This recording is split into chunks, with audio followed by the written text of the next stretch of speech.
ಮಳೆಗಾಗಿ ಗದಗ ಜಿಲ್ಲೆಯ ಬೆಟಗೇರಿ ಕುರಹಟ್ಟಿಪೇಟೆ ಮಹಿಳೆಯರು ವರುಣನ ಆಗಮನಕ್ಕಾಗಿ ಗುರ್ಜಿ ಪೂಜೆ ಮೊರೆ ಹೋಗಿದ್ದಾರೆ. ಮಹಿಳೆಯರು ಒಟ್ಟಾರೆಯಾಗಿ ವರುಣ ದೇವನನ್ನು ಒಲಿಸಿಕೊಳ್ಳಲು ವಿಶಿಷ್ಟವಾದ ಸಂಪ್ರದಾಯಕ್ಕೆ ಮುಂದಾಗಿದ್ದಾರೆ. ಗ್ರಾಮೀಣ ಜಾನಪದ ಸಂಸ್ಕೃತಿಯ ವಿಶಿಷ್ಟ ಆಚರಣೆದ ಗುರ್ಜಿ ಪೂಜೆ ಮಾಡ್ತಿದ್ದಾರೆ. ಹಸು ಸಗಣಿಯಿಂದ ಗುರ್ಜಿ ಪೂಜೆ ಉಂಡೆ ಮಾಡಿ ಹಂಚಿನ ಮೇಲೆ ಪ್ರತಿಷ್ಠಾಪಿಸಿ ಗರಿಕೆ ಹಾಗೂ ಹೂಗಳಿಂದ ಅಲಂಕರಿಸಲಾಗಿದೆ. ಸ್ಥಳೀಯರೆಲ್ಲ ಸೇರಿ ಜನಪದ ಗೀತೆಗಳ ಮೂಲಕ ಓಣಿಯಲ್ಲಿ ಮನೆ ಮನೆಗೆ ಸಂಚರಿಸುತ್ತಾರೆ. ಮನೆಗಳ ಮುಂದೆ ತೆರಳಿದಾಗ ಮನೆಯವರು ಗುರ್ಜಿ ಹೊತ್ತವರ ಮೇಲೆ ನೀರು ಸುರಿದು ಪೂಜೆ ಸಲ್ಲಿಸುತ್ತಾರೆ. ಇನ್ನು ಈ ಆಚರಣೆಯ ಸಂದರ್ಭದಲ್ಲಿ ಸಂಗ್ರಹಿಸಿದ ಧಾನ್ಯಗಳಿಂದ ವಿಶೇಷ ಪೂಜೆ ಹಾಗೂ ಅನ್ನ ಸಂತರ್ಪಣೆ ಏರ್ಪಡಿಸಲಾಗಿದೆ. ಮಳೆಯ ಕೊರತೆಯಿಂದ ರೈತರು ಸಂಕಷ್ಟಕ್ಕೆ ಸಿಲುಕಿದ್ದಾರೆ. ಜಾನುವಾರುಗಳಿಗೆ ನೀರು, ಹೊಟ್ಟು, ಮೇವಿನ ಅಭಾವ ಎದುರಾಗುತ್ತದೆ. ಮಳೆಯನ್ನೇ ನಂಬಿ ಹೆಸರು, ಶೇಂಗಾ, ಹತ್ತಿ, ಈರುಳ್ಳಿ, ಮೆಣಸಿನಕಾಯಿ, ಜೋಳ, ಮೆಕ್ಕೆಜೋಳ ಸೇರಿದಂತೆ ವಿವಿಧ ಬೆಳೆಗಳ ಬಿತ್ತನೆ ಮಾಡಿದ್ದಾರೆ. ಮಳೆ ಇಲ್ಲದೆ ಕಂಗಾಲಾಗಿರುವ ರೈತ ಸಮುದಾಯಕ್ಕೆ ಗುರ್ಜಿ ಪೂಜೆ ಕೇವಲ ಸಂಪ್ರದಾಯವಾಗಿಯೇ ಉಳಿದಿಲ್ಲ, ಅದು ರೈತರ ಬದುಕಿನ ಭರವಸೆ, ನಂಬಿಕೆ ಮತ್ತು ಆಶಾವಾದದ ಸಂಕೇತವಾಗಿ ಬೆಳೆದಿದೆ. ಹೀಗೆ ಗುರ್ಜಿ ಪೂಜೆ ಮಾಡಿದ್ರೆ ಮಳೆ ಬರುತ್ತೆ ಎಂಬ ನಂಬಿಕೆ ಇದೆ. ಇದು ಹಿಂದಿನಿಂದಲೂ ನಡೆದು ಬಂದ ಪದ್ಧತಿ. ನಾವು ಮುಂದುವರಿಸಿದ್ದೇವೆ. ವರುಣನನ್ನು ಒಲಿಸಿಕೊಳ್ಳಲು ವಿಶೇಷ ಪೂಜೆ ಸಲ್ಲಿಸಿದ್ದೇವೆ ಅಂತಾರೆ ಸ್ಥಳೀಯರು.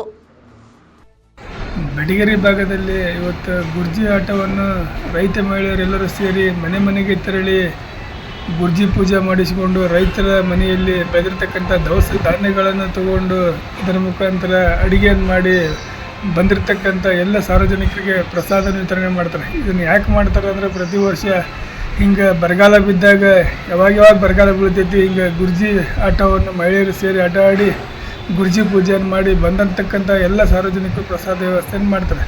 ಮೊದಲಿನ ಕಾಲದೊಳಗೆ ಹಿಂದೆ ಸ್ವಲ್ಪ ವರ್ಷ ಒಂದು 10-15 ವರ್ಷದಿಂದ 3 ರಸ್ತೆ ಕೋಟದಲ್ಲೇ ಭರಮಪ್ಪನ ಕಲ್ಲು ಅಂತ ಇಡ್ತಿದ್ರು. ಮಳೆಗಾಲ ಹಿಂದೆ ಸರಿದ್ರೆ ಅದೇ ರೀತಿ ಈಗ ಗುರ್ಜಿ ಆಟವನ್ನು ಆಡ್ತಾರೆ. ಇದನ್ನೆಲ್ಲರೂ ಓಣಿಯಲ್ಲಿರ್ತಕ್ಕಂಥ ಮಹಿಳೆಯರು, ಹಿರಿಯರು ಎಲ್ಲರೂ ಸೇರಿ ಮಾಡಿ ವರುಣನ ಕೃಪೆಗೆ ಎಲ್ಲರೂ ಪಾತ್ರರಾಗಿರ್ತಾರೆ ಅಂತ ಹೇಳಕ್ಕೆ ಬಯಸ್ತೀನಿ. ಈಗ ನಾವು ಬರಗಾಲ ಬಿದ್ದಿರೋದ್ರಿಂದ ರೈತರು ಬೆಳೆದ್ರೆ ನಾವು ಬೆಳೆ ಅನ್ನೋದಕ್ಕೆ, ರೈತರ ಬೆಳೆಗೆ ಬೆಳಿಬೇಕಾದ್ರೆ ಮಳೆನೇ ಇಲ್ಲ, ಮಳೆ ಆಗಲಿ ಅನ್ನೋದಕ್ಕೆ ನಾವು ಗುರ್ಜಿ ಆಟವನ್ನು ಆಡ್ತಾ ಇದ್ದೀವಿ. ಯಾಕಂದ್ರೆ ಇದು ಪ್ರತಿ ವರ್ಷವೂ ಮಾಡ್ತೀವಿ. ನಾವು ಗುರ್ಜಿ ಆಟ ಆಡೋದ್ರಿಂದ ಆಡ್ತೀವಿ. ಅದೇ ರೀತಿ ಈ ವರ್ಷವೂ ಮಾಡೀವಿ. ಮನೆ ಮನೆಗೆ ಹೋಗಿ ಪಟ್ಟಿ ಎತ್ತಿ ಅವರ ಕೊಟ್ಟಂಥ ದವಸ ಧಾನ್ಯಗಳನ್ನು ಕೊಟ್ಟಂಥ ಏನೋ ಅವ್ರ ಭಕ್ತಿಯಿಂದ ಏನು ಕೊಡ್ತಾರೆ ಅದನ್ನು ತಗೊಂಡು ಬಂದು ನಾವು ಅನ್ನ ಪ್ರಸಾದವನ್ನು ಮಾಡಿಸಿ ಎಲ್ಲರಿಗೂ ಗುರು ಹಿರಿಯರನ್ನು ಕುಡಿಸ್ಕೊಂಡು ನಾವು ಅದೊಂದು ಅನ್ನ ಪ್ರಸಾದವನ್ನು ವ್ಯವಸ್ಥೆಯನ್ನು ಮಾಡ್ತೀವಿ. ಮಾಡಿದ ಈಗ ಒಂದು 4-5 ದಿನದೊಳಗೆ ಗುರ್ಜಿ ಆಟ ಏನು ಆಡ್ತೀವಲ್ಲ ಅದು 4-5 ದಿನದೊಳಗೆ ನಮಗೆ ಮಳೆ ಆಗಿದ್ದನ್ನು ಕಣ್ಣಾರೆ ನೋಡಿದ್ದೀವಿ. ಯಾಕಂದ್ರೆ ಮಳೆರಾಯನಿಗೆ ಒಲಿಸ್ಕೊಳ್ಳೋಕೆ ಇದೊಂದು ಆಟ.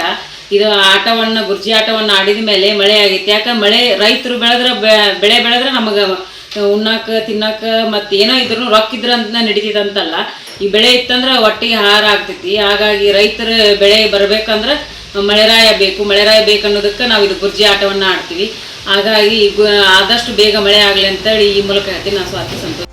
Rice of news Gadag.